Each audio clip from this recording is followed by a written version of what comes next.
失踪。也许他骗我的钱还没还呢，可不能。神仙，谢谢你陪我。我们也要进行下一步了。全靠你悟性高。天，是你该来的。一只野狗。嚯！爹，是玄寒燕回来了。这五经够了，此阵金仙难破。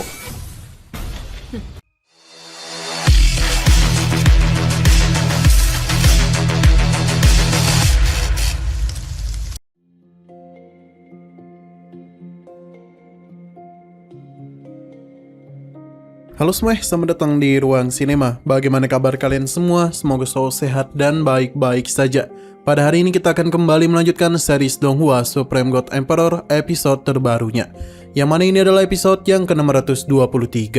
Bagi yang baru bergabung dengan series ini, kita sudah sediakan playlistnya, jadi kalian bisa dengan mudah mencari di mana episode awal dari series ini. Sebelum kita mulai episode terbarunya, kita akan melihat dulu apa yang terjadi pada episode sebelumnya, tepatnya pada episode 622. Kemarin catatan di prasasti ini membahas tentang teknik perebut boneka.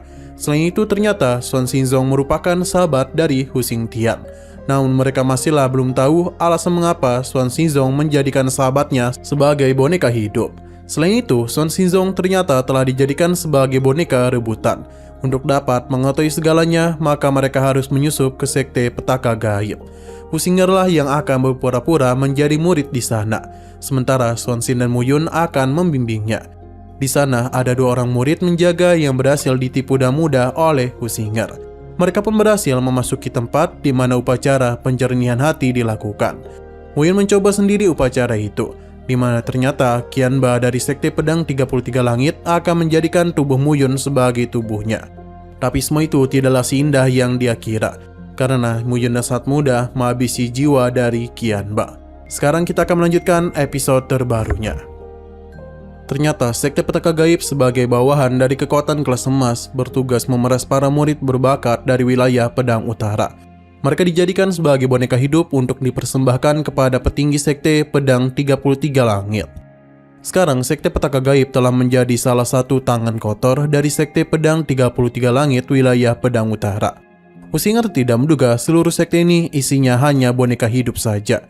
Tidaklah heran mereka membutuhkan begitu banyak kristal penempat tulang. Sementara Xuan Xin mengira kalau semua ini ibunya lakukan untuk menyelamatkan dirinya. Hu Xing'er juga berpikiran seperti itu, karena tidak ada orang tua yang tega membuang anaknya sendiri. Hal ini pun membuat Hu Xing'er teringat dengan ayah kandungnya. Meskipun tidak pernah bertemu, namun dia merasa mereka begitu dekat. Hu Xing'er yakin kalau ayahnya sudah tiada, karena jika tidak, ayahnya pasti sudah lama mencarinya. Xuan Xin mencoba menjelaskan semuanya, tapi Hu Xing'er sudah menganggap Kaisar Agung sebagai ayah kandungnya. Ia tidak akan membiarkannya mati begitu saja.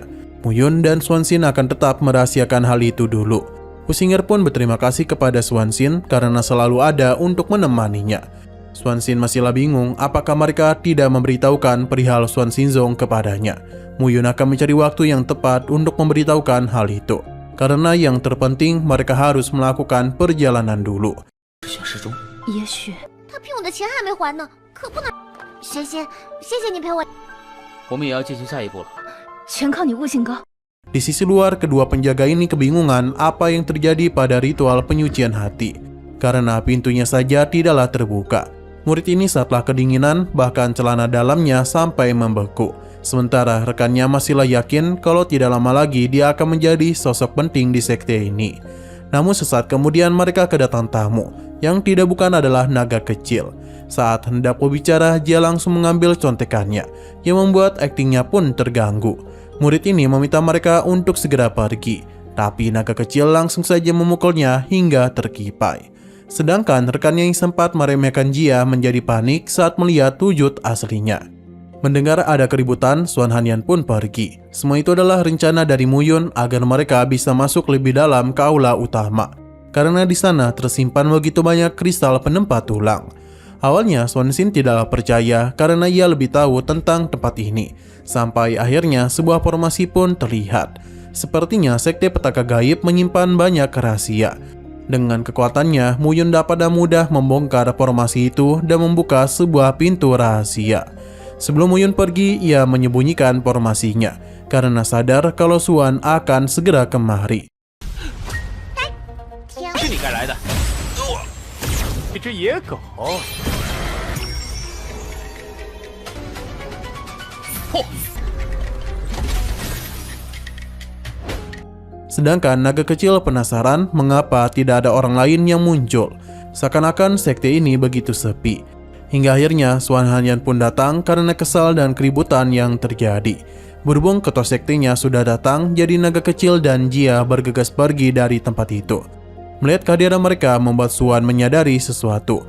Ia pun bergegas kembali, tapi sayang sekali ia sudah terlambat.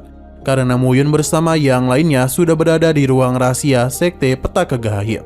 Mereka juga berhasil menemukan Kaisar Agung dan kristal penempat tulang. Karena di hadapan gadis ini tidak ada harta yang bisa lolos dari penciumannya.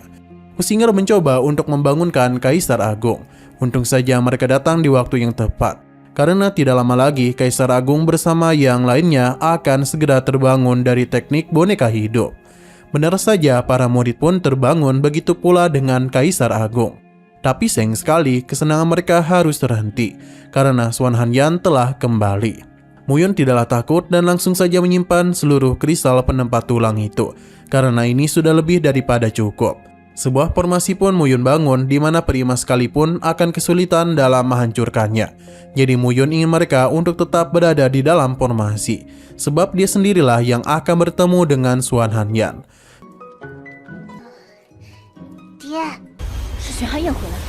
碎骨精，够了，此阵金仙难破。 Xuan Hanyan meremehkan Muyun karena dia hanyalah peri sejati tingkat 5. Muyun memuji kecantikan dari Xuan Hanyan. Ia memang sesuai dengan selera dari senior pertamanya. Xuan Hanyan akhirnya menyadari kalau dia adalah Muyun. Muyun membenarkan hal itu, jadi sekarang apakah dia harus memanggilnya sebagai penguasa Xuan atau kakak ipar? Entah apa yang terjadi karena Xuan Hanyan begitu membenci Muyun. Ia langsung saja melakukan penyerangan kepadanya. Karena akibat ulah Muyunlah Xing Feng pergi meninggalkannya. Ia sudah lama menanti kembalinya suaminya, namun yang dia dapatkan kabar Xing Feng telah mati. Ia berjanji akan menghukum Muyun. Tanpa Xuan Hanyan ketahui, saat ini jiwa Raja Peri Muyun sedang melakukan penyerapan terhadap kristal penempat tulang. Sementara Husinger dan yang lainnya masihlah aman dalam formasi Muyun. Tapi Xuan Xinzong datang bersama Hu Xingtian.